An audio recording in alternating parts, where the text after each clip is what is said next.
Hola a todos, no sé si ya están conectándose con nosotros.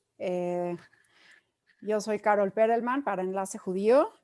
Nada más que me confirmen que estamos ya en vivo. Ya estamos en vivo. Buena tarde a todos. Yo soy Carol Perelman para Enlace Judío y me da muchísimo gusto hoy platicar con el doctor Francisco Paco Barona Gómez Langevio del Sinvestav, del IPN.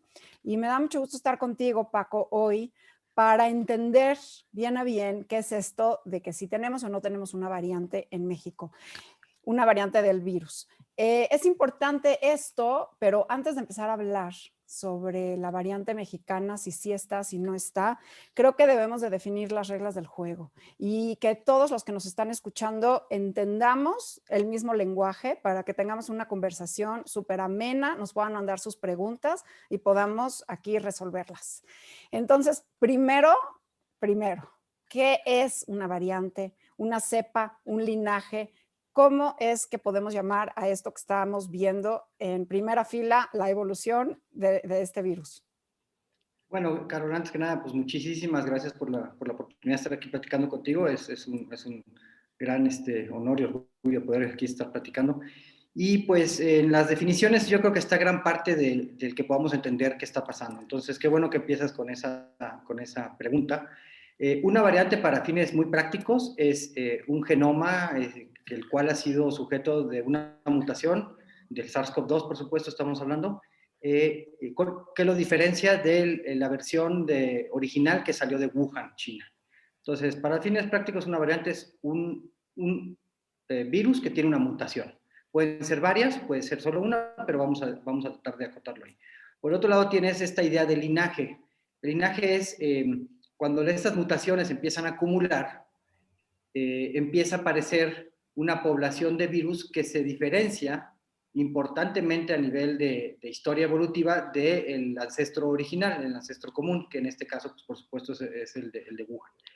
Y entonces, normalmente esa es la manera en que estamos definiendo. Variante, una mutación, hay muchísimas, hay cientos de miles de mutaciones, y por el otro lado, la acumulación de esas mutaciones empiezan a dar lugar a linajes, ¿no? que son un poco las historias de cada lugar o de cada situación.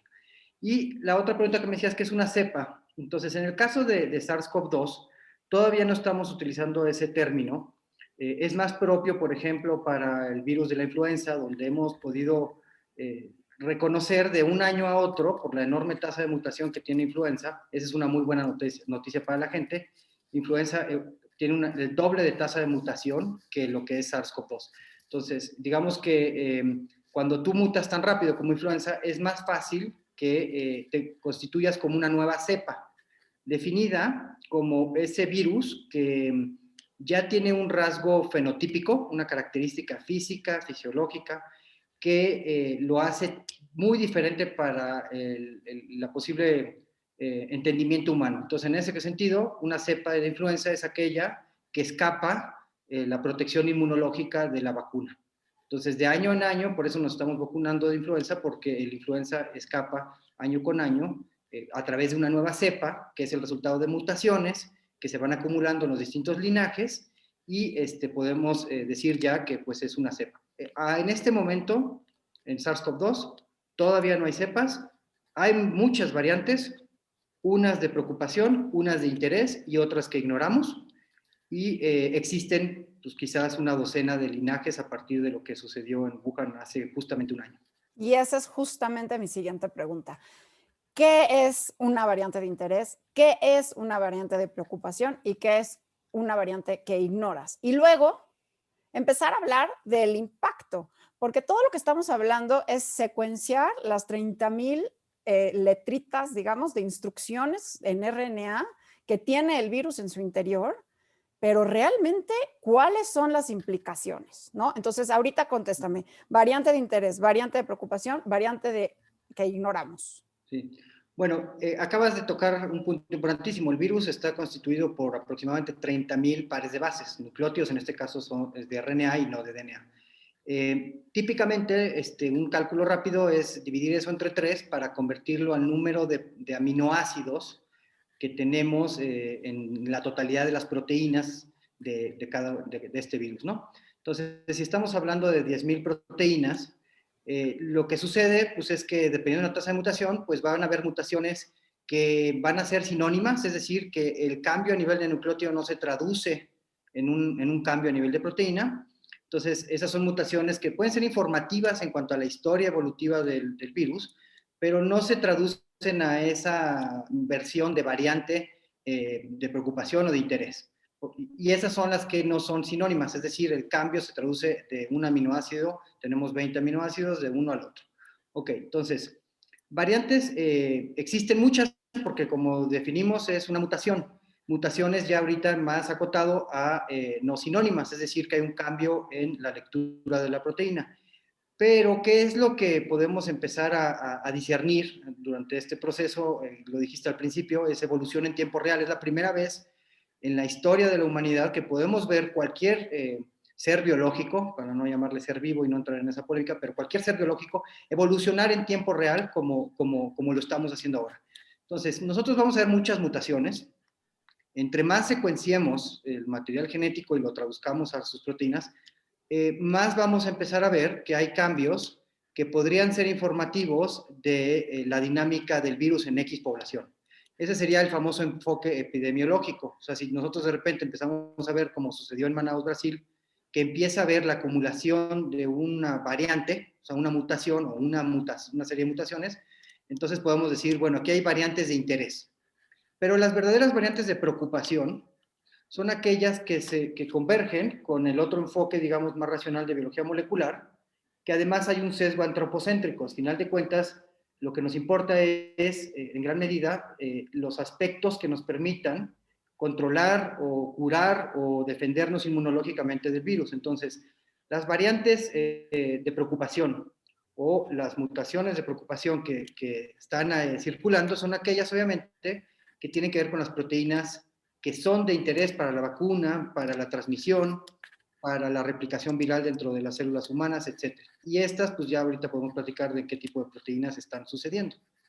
Ok, muy interesante. Y quiero ya para establecer las definiciones básicas, porque estaría genial que nos estén escuchando muchos biólogos moleculares y muchos genetistas, pero como esto es una charla de divulgación y lo que queremos es hablar con todos los que nos quieran escuchar y que todos podamos hablar el mismo idioma, creo que debemos de definir qué es la evolución de convergencia, porque estamos viendo que esta mutación, la 501, surge en Gran Bretaña y también surge en Sudáfrica y también surge en Brasil y que no necesariamente son virus que viajaron en avión, sino que realmente son estos ensayos y error que el virus está haciendo cada vez que se replica dentro de nuestro cuerpo y encuentra estas mutaciones que le confieren cierta ventaja y entonces prevalecen y entonces se encuentran y puedo pensar que lo platicábamos, que es un poco, y no sé si estoy haciendo un error catastrófico y los evolutivos me van a matar, pero es así como que evolucionaron las alas en los insectos y evolucionaron también las alas en los vertebrados y las alas les confirieron cierta ventaja a ambos para pues evadir a sus presas y entonces ambas surgieron, pero de forma independiente. Y entonces, ¿qué estamos viendo? ¿Qué estamos viendo ahora? ¿Estas mutaciones realmente están ligadas o realmente? Porque estábamos armando un árbol, un filogenético, un árbol genealógico divino del SARS-CoV-2 y de pronto estas mutaciones surgen y no necesariamente están ligadas o sí están ligadas. Bueno, aquí el tema de evolución convergente o también lo podemos llamar evolución independiente o hay algunos términos genéticos que mejor ni los mencionamos porque no abonan mucho para entender el concepto tal y como lo explicaste. Sí, la idea es que tú llegas a la misma solución, llámese una solución estructural en la proteína, llámese una solución morfológica, como podrían ser las alas, llámese una solución de corte fisiológico, por caminos independientes. Ahora, ¿cuándo sucede esto? Típicamente es porque en el caso, al menos en el caso de SARS-CoV-2, lo que sucedió es que el virus de repente encuentra tierra nueva, tierra virgen, un espacio, digamos, inexplorado en el que puede perfectamente bien empezar a explorarse de manera natural, no es que el virus deliberadamente lo esté haciendo, toda esta gran posibilidad de combinaciones de mutaciones. ¿Por qué? Pues porque era un nicho nuevo, era una versión de este organismo que estaba evolucionando y desafortunadamente, a diferencia de pandemias previas con SARS-CoV-1 o con MERS, pues la población a la que llegó, o sea, el estado pandémico del fenómeno, implica una enorme población. Entonces, la suma de una enorme población con una tierra completamente inhóspita, inexplorada, pues básicamente puedes imaginarte que va a empezar a aparecer de todo un poco. Ahora, ¿qué es lo que se va a seleccionar? Esa es la otra parte. Una cosa es que haya muchísimas mutaciones y la otra es qué es lo que se va a seleccionar. Entonces, en este momento o en este primer año de esta historia biológica, lo que sabemos a ciencia cierta que se ha estado seleccionando es ese rasgo intrínseco al virus, a que le llamamos la adecuación o el fitness en inglés, que le permite un par de cosas que podemos imaginarnos perfectamente bien. Tener mayor capacidad de transmisión o de dispersión, cualquiera que el término es correcto, y tener una mayor capacidad de entrada y replicación en las células hospederas o hospedantes humanas, ¿no? Entonces, eso es obvio. Si hay una mutación por ahí que al virus le va a conferir una ventaja adaptativa para cualquiera de estos dos elementos, pues la va a seleccionar, ¿no? No es algo deliberado, insisto, es la selección natural la que está seleccionando eso. Y entonces eso es lo que estamos viendo desde muy temprano en la pandemia. Creo que es, si no me equivoco, en marzo, que se reporta lo que podría ser, no la primera mutante, porque pues obviamente desde el día 1 que el virus empieza, pues empieza a mutar, pero la primera variante de preocupación o mutación de preocupación, que es la 614. La 614 que está en una de las proteínas importantes, justamente que podemos racionalizar ahora desde la perspectiva de biología molecular, como un cambio que le ayuda en una proteína muy particular del virus, que es la proteína espiga, a tener mayor dispersión, mayor transmisión y quizás mayor replicación viral una vez que entra a la célula humana. Entonces, es decir, mutantes han estado desde el principio, pero solamente cuando las podemos hacer convergir desde el mundo de epidemiología, que la vemos a una frecuencia muy alta, ¿no? O sea, ahorita básicamente el virus SARS-CoV-2 tiene esa mutación y ya no tiene la versión original que salió de Wuhan, porque básicamente es una mejor solución para la existencia de este virus. Pero no es hasta que nos damos cuenta desde la perspectiva de biología molecular que esa mutación es una mutación de preocupación. Entonces, Claro. eso creo que además ayuda para entender esas dos definiciones importantes. Bueno, y ahora sí la pregunta de la pregunta. ¿Ya tenemos una variante mexicana? Yo creo que la respuesta es inevitablemente sí, porque el virus está evolucionando en una enorme población, que es la mexicana, con las propias presiones de selección que implica el que esté en un país como una población, no olvidemos los nombres de países, son poblaciones, que tiene sus propias características. Entonces, una vez que brincamos, digamos, de esta parte de la 614, que es esta mutación que prácticamente surge en China, empieza a ver esa convergencia, ¿no? De decir, a ver, estoy viendo esta mutación o mutaciones a mayor frecuencia y empieza a ser, digamos, retroalimentada por esta visión de biólogo molecular, de epidemiólogo molecular, donde podemos empezar a decir, esto afecta para esto, para el otro. Okay. Entonces, en ese punto, sabíamos que iba a pasar. Y de hecho hay datos experimentales de sistemas artificiales en el laboratorio que lograron aislar en condiciones de laboratorio, imponiendo ciertas presiones de selección, digamos las que hemos hipotetizado que podrían estar sucediendo en el planeta, y entonces empezó a aparecer, por ejemplo, la mutante 484, Sí, que es la ERIC, ¿no? sí.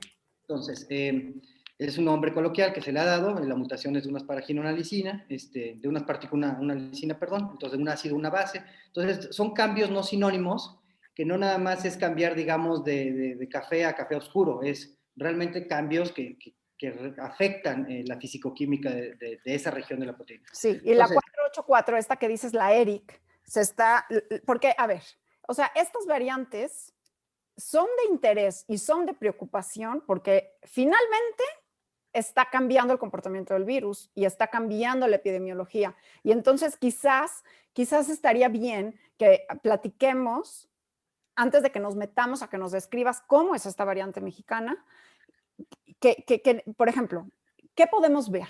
Podemos ver que puede evadir al sistema inmunológico, ¿no? Esta 484, que se vio en Sudáfrica y se vio también en Brasil. ¿Puede cambiar los diagnósticos? Las pruebas de PCR, puede escapar las pruebas de PCR, ¿no? La de lesión 60-70. Luego puede, por ejemplo, cambiar la transmisión. Esa es la NEL y la 501. Pero ¿puede cambiar, por ejemplo, su gravedad de COVID? Esa es una pregunta que te hago. ¿O puede autolimitarse? ¿Podemos acabar con la pandemia por una mutación que el virus solo adquiera y entonces acabe?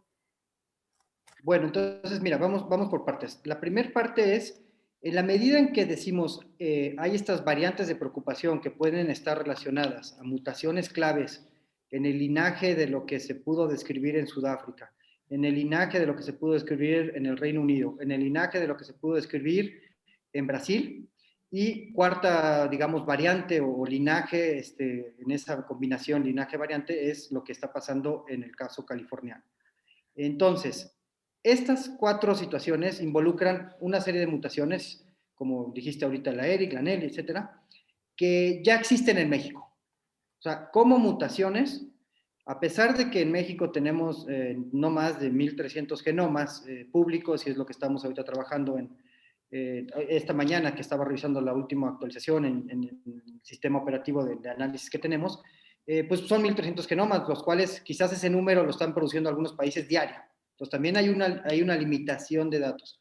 Pero aún así, en esa limitación de datos, y ahorita te explico un poquito por qué y hacia dónde vamos, existen estas mutaciones, o sea, existen las variantes de preocupación, existen las mutaciones, y no existen nada más en el contexto de que un viajero fue a Brasil y regresó, o un viajero fue al Reino Unido y regresó. Eso por supuesto, ya lo tenemos en nuestra base de datos, las autoridades lo han compartido, pero esos casos no son tan, desde mi punto de vista, graves o complicados, porque al final del día México ha sido un país que siempre ha tenido más o menos un control en sus sistemas de registro aduanales, etcétera. Piensa en registro fitosanitario, a todo el mundo nos ha podido pasar que de repente traemos una manzana o algo y te preguntan, etcétera, ¿no? Bueno, ahí están los puntos muy específicos. Entran por aquí, salen por aquí y podemos más o menos tener una idea de qué está pasando, y eso es lo que pasó al principio de este año en pacientes de Tamaulipas y de Nuevo León. Y hay un paciente, digamos, de características brasileñas de Jalisco. Pero también existen en diversos linajes, no nada más en el linaje esperado para estas variantes o estos virus que vienen de estas partes del planeta, las mutaciones de preocupación de manera convergente. Entonces, eso es evidencia dura de que, pues, que está pasando lo que sabemos que está pasando. Lo que pasa es que una cosa es saberlo, porque sabemos que el virus va a evolucionar y va a cambiar, y va a estar bajo presión de selección en un parque de recreación, por así decirlo tristemente, pero la otra es ya verlo, ¿no? Entonces, tenemos casos de la 484 en la base de datos, tenemos casos de la, para no equivocarme y no dar un mal mensaje, tenemos casos de la 417, ¿no? En 2 o 3 linajes, okay. Y tenemos casos de la 477. Y estas mutaciones, en distintos escenarios, en distintas combinaciones, ocurren en las cepas estas que están preocupados, o digo, que se están convirtiendo en cepas, que son la británica, sudafricana, brasileña y californiana. La otra es la 452, perdón. Entonces, esa sería una característica, digamos. Entonces, me di un poquito la tarea de buscar mutaciones que distinguen a estas 4 potenciales cepas y que ya están en México en...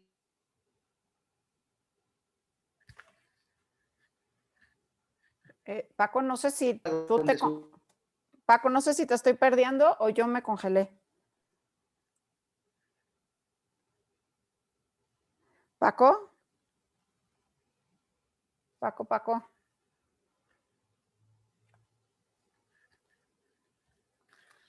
Paco, no te estoy escuchando. No sé si estoy yo congelada. Me estabas explicando. Paco, ¿ahí estás? ¿Me escuchas? Paco. A ver, vamos a ver. A ver, creo que está. Paco, ¿ahí estás? Ya estoy, sí, algo te congelaste. Ok. Esperemos que estabas, ya regrese. Buenísimo, ya estamos de regreso. Te quedaste, me estabas platicando sobre justamente estas que estabas encontrando, la 477, la 417, la 452. Ahí te quedaste y te Y la confirmas. 484. Ok, Entonces, exacto. no nada más están presentes en los datos públicos, las autoridades lo han mencionado, ¿no? En Jalisco dijeron, encontramos la 484, en San Luis encontramos la 484, sino que el ejercicio epidemiológico, encabezado por el INDRE, pues sistemáticamente, de manera acorde a sus capacidades, van secuenciando genomas y se van depositando en las bases de datos públicas de corte internacional, y esas las que, o sea, digamos que las mandamos al extranjero, y pues nosotros los datos los tenemos que regresar acá, los bajamos, digamos, en una condición local, y las podemos analizar. Y ese análisis con 1.300 genomas, que son los que están ahí subidos, ya te dan esa indicación, ¿no? O sea, hay mutantes de preocupación que tienen que ver con mayor transmisibilidad, con potencialmente, porque eso también es dependiente del contexto, un escape inmunológico,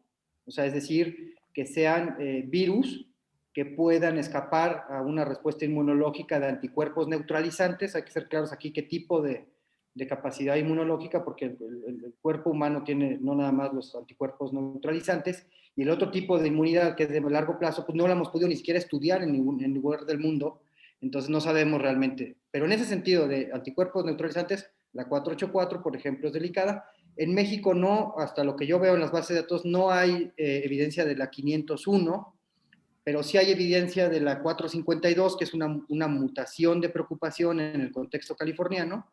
Hay evidencia de la 417, que es específicamente cuando muta a asparagina AN, es característica de la variante sudafricana. Entonces, de alguna manera está claro que hay una presión de selección generalizada y era nada más cuestión de tiempo para que llegaran los virus en distintas condiciones a la misma solución.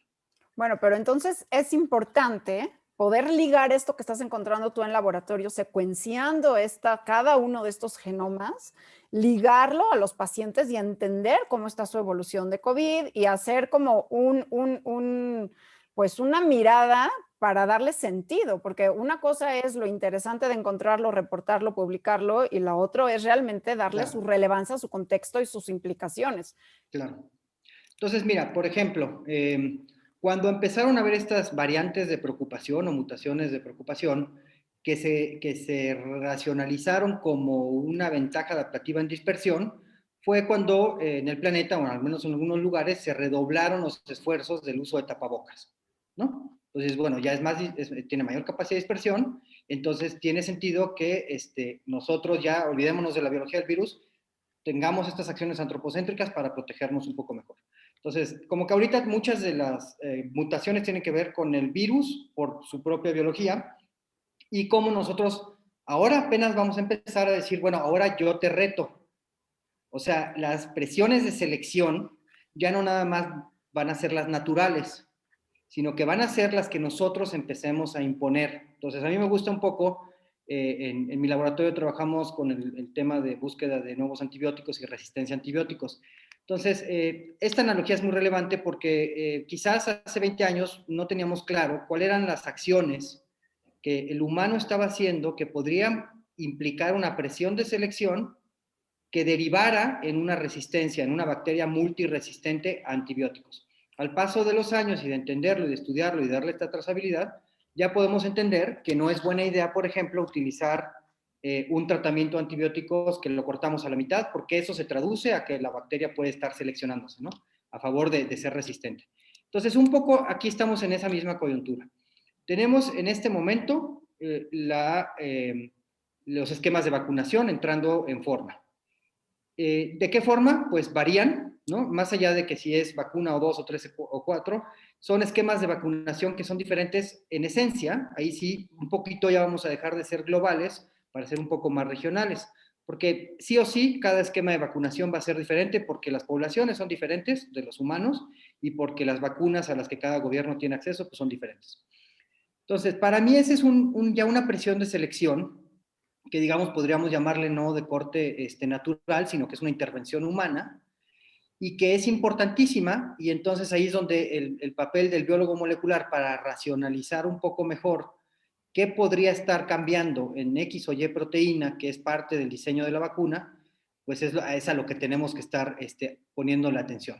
Pues sí, pero a ver, necesitamos la vacuna, si no, no vamos a llegar a la inmunidad de grupo, necesitamos ya no ser susceptibles y llegar a que todos, o al menos el 75-80% de la población, tengamos esas vacunas. Esas vacunas son importantes y me preocupa, fíjate, si vamos a tener estas mutaciones por acá, estas mutaciones por allá, o las mismas repetidas, pero cada variante realmente es medio distinta. Bueno, entonces, ¿cómo van a hacer una vacuna que le pegue a todas? ¿O a cuáles le va? Sí me explico, Claro, porque además el virus va a seguir evolucionando, esto no se acaba. O sea, el claro. virus va a seguir intentando ver cómo escapa, como tú bien dices, lo estamos acorralando con el cubrebocas, con las vacunas, pero son acciones que requerimos. O sea, Sí, no hay de otro. no hay de otra, no podemos no usar cubrebocas para darle chance, ni no vacunarnos para darle chance, pues no queremos darle chance, ya vimos que darle chance al virus no es la opción, pero en cuanto lo vayamos cercando, ¿qué va a pasar? No, pues ¿Y qué vacunas vamos a tener? claro, o sea, inevitablemente lo vamos a ir cercando y eso se traduce en términos del sistema biológico en una presión de selección. Entonces, no es que el virus vaya a pensar, voy a brincar por acá, por allá, simplemente es cuestión azarosa, aleatoria, de repente puede haber una variante que se seleccione y porque es muy eficiente para escaparse de la respuesta inmunológica. Y aquí hay dos experiencias en el planeta muy importantes. La primera es, y tocaste el tema de inmunidad de rebaño. La población de Manaus, en Brasil, es una población que por la manera en que se vivió, se gestionó la pandemia ahí, podríamos entenderla como un grupo de personas que estaban altamente con una carga de inmunización. O Sí, sea, reportaron en julio, ¿no? Que ya tenían 70% de inmunidad. exacto. Entonces, en algún sentido puedes decir, no, pues qué buena onda, porque ya todos somos inmunes. Y bueno, ¿qué fue lo que pasó? Eso se tradujo una presión de selección que hizo que empezaran las reinfecciones. ¿De quién? Del virus que tenía por azar, por fallos de su sistema de la RNA polimerasa, mutaciones que le conferían una ventaja, entonces pues empieza a seleccionar esa, ¿no? Y empezó a dominar. Entonces, hay ese tipo de presión de selección, es decir, cuando tenemos poblaciones que han estado, o sea, es decir, si toda la Ciudad de México estuviera infectada, pues eso significaría una presión de selección, digamos, natural para que seleccionáramos variantes. Pero por el otro lado, por supuesto, está la estrategia que adoptamos, porque ese tipo de anticuerpos neutralizantes que están en estas poblaciones, pues no son diseñados en relación a lo que nosotros pensamos era el epítope correcto o el más apropiado para construir una vacuna. Entonces, ahí está la otro tipo de presión de selección. Lo que nosotros estamos diseñando biotecnológicamente, ¿no? Aprovechar el conocimiento biológico para hacer una biotecnología y traducirlo a una vacuna. Entonces, lo que puede acabar pasando, sin duda, es que, y por eso la importancia de la epidemiología genómica, es que sí, al final del día, distintas regiones del planeta van a tener mejor éxito, mayores probabilidades de garantizar la salud de su población con una vacuna o con otra, y eso pues inevitablemente te hace pensar en que tenemos que tener, si son variantes a la mexicana, pues también pensar en vacunas a la mexicana. Y por eso yo creo que están haciéndose muchos esfuerzos en ese sentido, aunque no haya todavía una vacuna mexicana, por supuesto que se están haciendo esfuerzos en ese sentido. Sí, bueno, sé de 6 proyectos mexicanos que están encaminados y son importantes porque es esa robustez que vamos a tener para proteger a nuestra propia población. Es muy importante aquí, por ejemplo, aquí nos mandan una pregunta de qué pasa, y la voy a transformar la pregunta, porque la pregunta es qué pasa si la variante no tiene espiga. Y más bien creo que la pregunta que quiero yo variar de la pregunta que nos llegó es ¿qué pasa si mejor hacemos vacunas que no vayan a la espiga? Porque la que está cambiando, porque es la que le confiere ventaja al virus, es la espiga. ¿Qué pasa que hagamos vacunas que vayan a otras regiones que tengan mayor estabilidad? Bueno, yo no soy experto en el diseño y desarrollo de vacunas, pero, por ejemplo, puedo retomar el caso de que es un poquito más artificial, que son los diagnósticos basados en antígenos. Entonces, es un mismo principio de respuesta inmunológica, donde el diagnóstico se basa en anticuerpos que reconocen las proteínas de la nucleocápside. Entonces, por supuesto que, o sea, no hay razón para creer que no podemos modificar el blanco, el epítope, para que haya esa respuesta. Sin embargo, también es importante reconocer que esto surge, este tipo de diseños y de análisis surgen de la entendimiento de la replicación, del ciclo de la replicación viral, de, en este caso, SARS-CoV-2. Entonces, tú no puedes, digamos, por ejemplo, hacer una vacuna para la parte final de ese ciclo de replicación, porque no estarías protegiendo la primera parte donde ya hay respuesta inflamatoria, etcétera. Entonces, también hay ciertas restricciones de área de espacio de oportunidad, donde tú, de hecho, hay vacunas compuestas donde puedes pegarle a una o más de una parte del ciclo de replicación viral. Pues probablemente para allá vaya esto. Es un poco ya está pasando con el hecho de los adenovirus, o sea, las vacunas que utilizan dos adenovirus vectores distintos, es un poco para que juegues con esa respuesta inmunológica sin que una tape la otra. No es necesariamente la misma historia, pero a final de cuentas es Sí, son inmunológicamente análogo. estrategias, son Es una estrategias. estrategia biotecnológica. Bueno, a ver, pero entonces regresando a la variante mexicana, ¿qué sigue? ¿Qué hay que hacer? ¿Qué hay que hacer en México? Si tú tuvieras una varita mágica, porque sé que hubo una reunión además importante donde se acordó tener una vigilancia genómica en el país de mayor envergadura de la que se tenía al momento, es también hacerlo, implica dinero, o sea, por ejemplo, Gran Bretaña está secuenciando el 10% de sus casos, Dinamarca está secuenciando el 100% de sus casos, nosotros teníamos 700 genomas más o menos de secuenciados, 1.300 1300 decías, exactamente. ahorita tenemos 1.300. ¿Qué sigue? Porque también hay que darle sentido, no hay que nada más secuenciar por secuenciar, o sea, secuenciar por secuenciar no tiene sentido si no le damos sentido. Entonces, ¿qué sigue?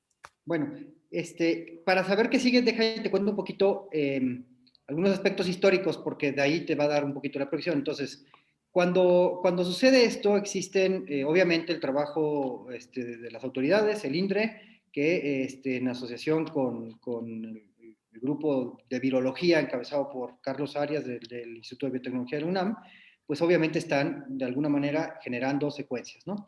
Y eso pues fue la primera secuencia, el genoma de la primera paciente mexicano, pues fue justamente el 27 de febrero, hace un año. Ok.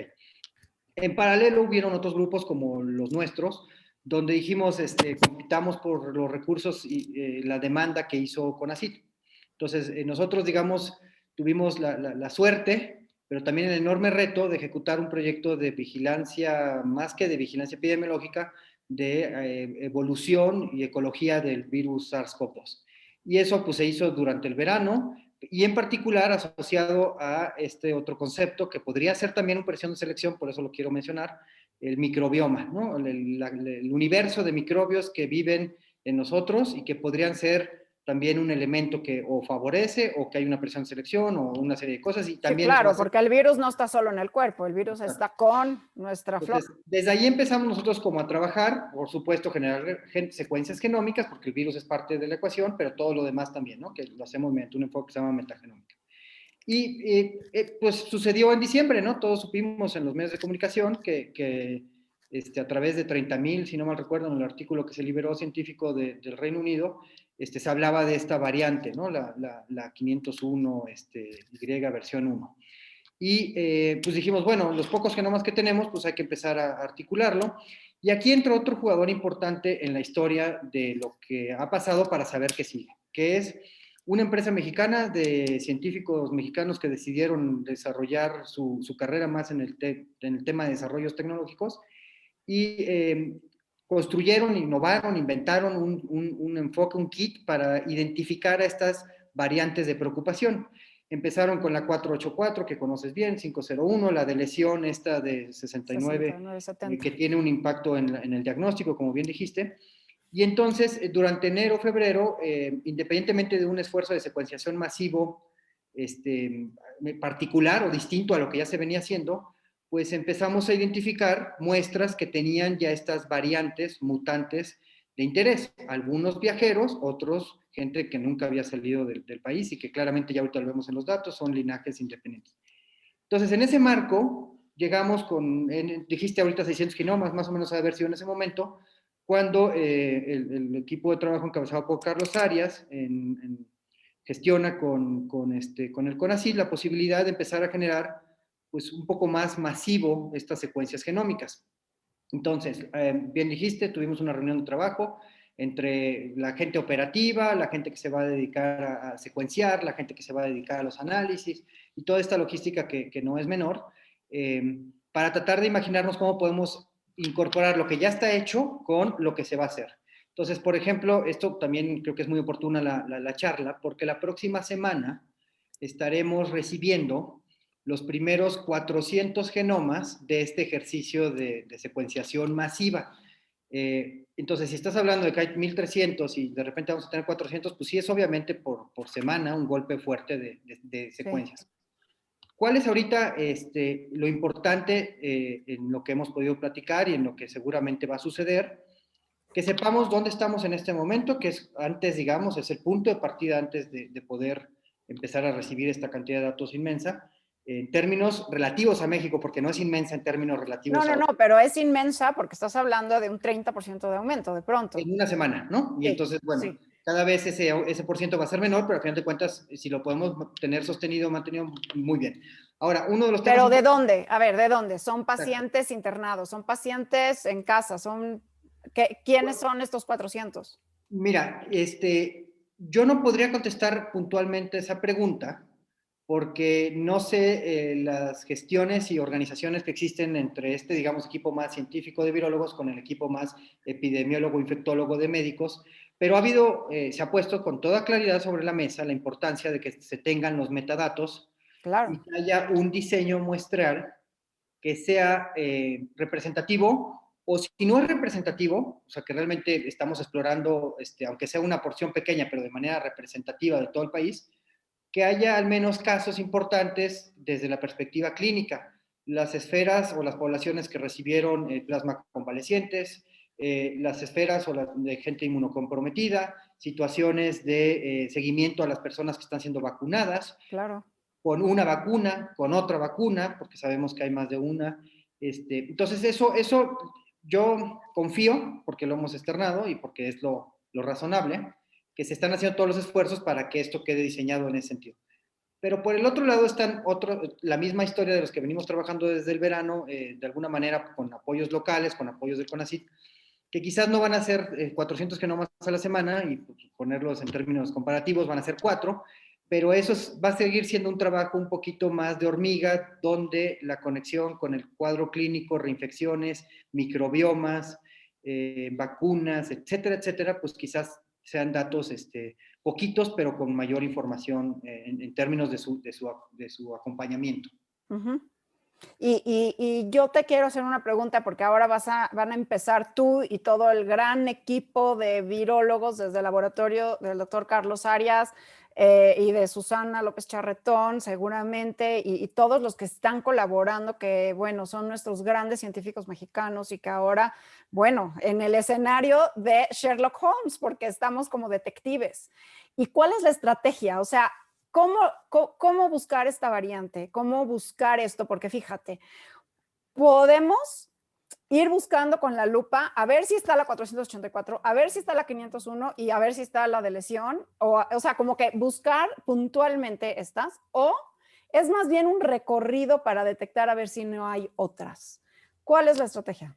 ¿Qué se hace? ¿Cómo se busca? ¿Cómo son las huellas? Mira, ¿cómo se está haciendo, digamos, sobre la marcha? Que no necesariamente es que hubo una reunión de todos los involucrados en el país y se definió con la puntualidad así de que todos sabemos, pero lo que está pasando un poco es lo que está pasando en otros lugares del mundo donde quizás sí lo diseñaron así, que es la mezcla de los dos enfoques.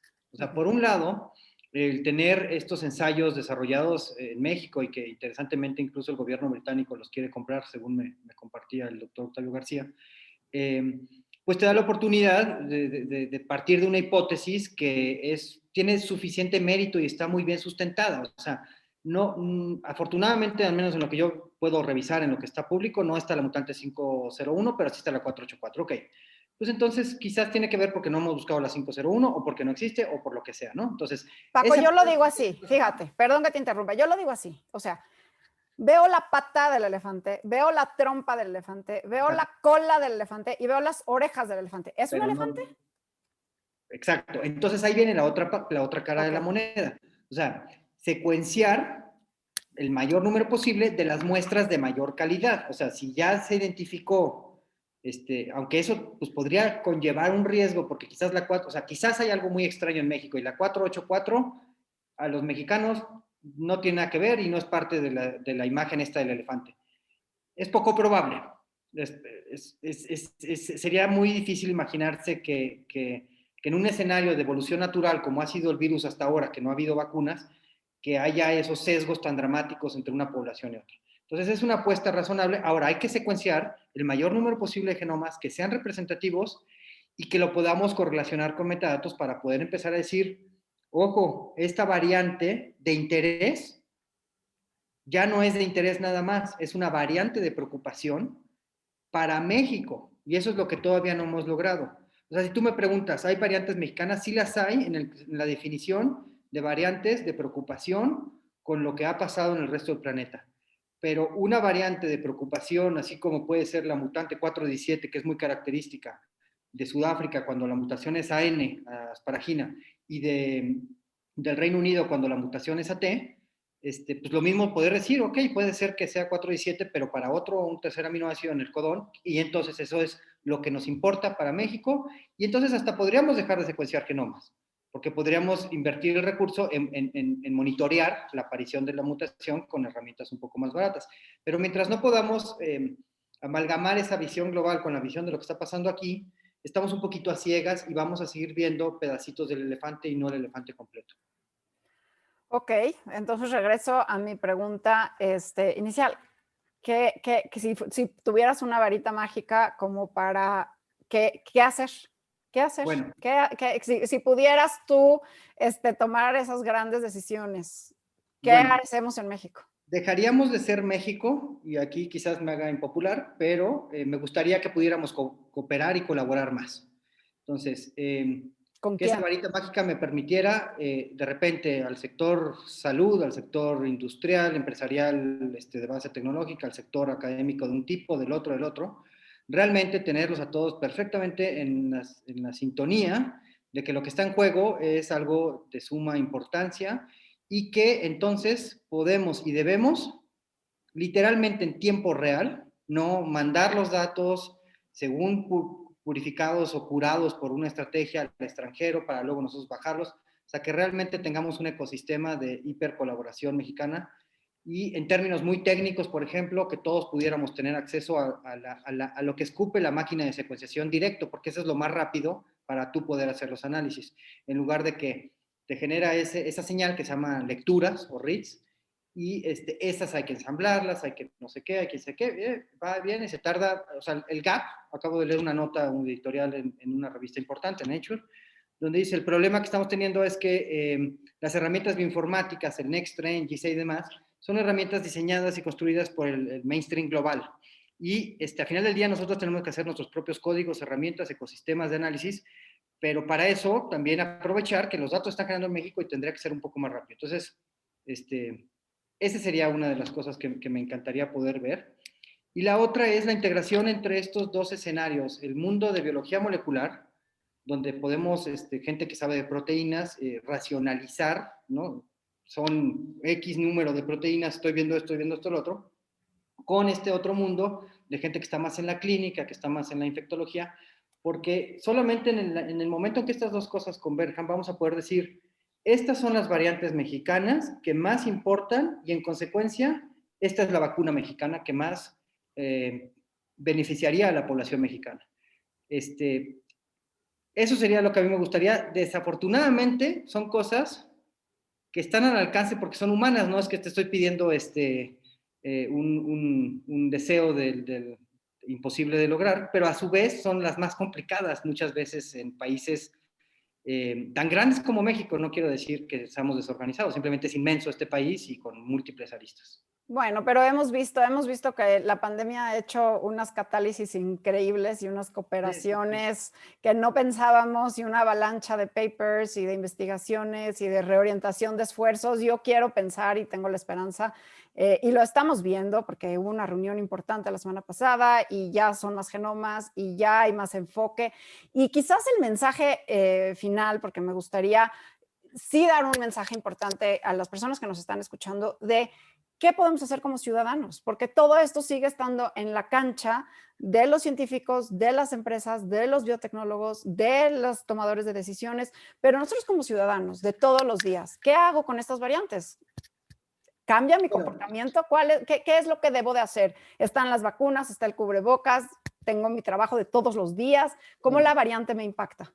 Y yo creo que la primera cosa que no hay que hacer es espantarse, apanicarse, y ahí sí es una presión muy personal. No creo que el virus ni está evolucionando ni va a evolucionar, porque en términos biológicos no tendría sentido, en una cuestión que sea mucho más dañina en términos de la enfermedad. De por sí que la enfermedad es complicada porque no sabemos nada, bueno, sería muy preocupante si nos vamos en esa dirección, y no creo que sea el caso. Entonces, primer paso es no preocuparse más de la cuenta en ese sentido. Y segundo, pues entendiendo un poco estas presiones de selecciones a las que podemos de manera artificial poner al virus en problema, pues seguirlas haciendo, o sea, seguir usando tapabocas, seguir usando mascarillas, seguir evitando contactos sociales en la medida de lo posible, porque en la medida en que el virus no está replicándose en un nuevo hospedero, pues obviamente no está evolucionando. O sea, si nosotros podemos matar esa tasa de dispersión, habremos hecho mucho. Y por el otro lado, entre más estemos vacunados con el registro correcto, o sea, de repente ha sido y nos pasa a todos que de repente no sabemos bien si tenemos una vacuna o ya no te vayas muy lejos, o sea, nuestros propios hijos no sabemos muy bien si faltó esta o la otra, el refuerzo, a nuestras mascotas, pues cambiar un poquito esa cultura y saber que hay que vacunarse y hay que vacunarse de manera bien informado, que lo tengas bien registrado para que tengas, si te dijeron que el refuerzo es en tanto tiempo, que lo tengas, que lo hagas y que aprovechen ese privilegio de poderse vacunar. O sea, muchos de nosotros, tú y yo, quizás no vamos a ver la vacuna en mucho tiempo, a pesar de que estamos trabajando en algo que tiene que ver con COVID, tú en la divulgación y nosotros en la investigación. Entonces, que aprovechen ese privilegio porque en la medida en que eso lo logremos, por supuesto que va a bajar. Y bueno, estamos viendo que el descenso de casos, o sea, estamos viendo que los casos están descendiendo y yo también espero que eso trunque de alguna manera la evolución de las variantes. Yo no sé qué vaya a suceder, pero es interesante y creo que esto es una plática, una primera plática muy interesante contigo, Paco, y te agradezco mucho el que estés hoy con nosotros, porque pienso que esto es como el primer acto y la función todavía no acaba y esto da para mucho y da para más y como científica y como mexicana, pues sí me da mucho orgullo que tengamos la capacidad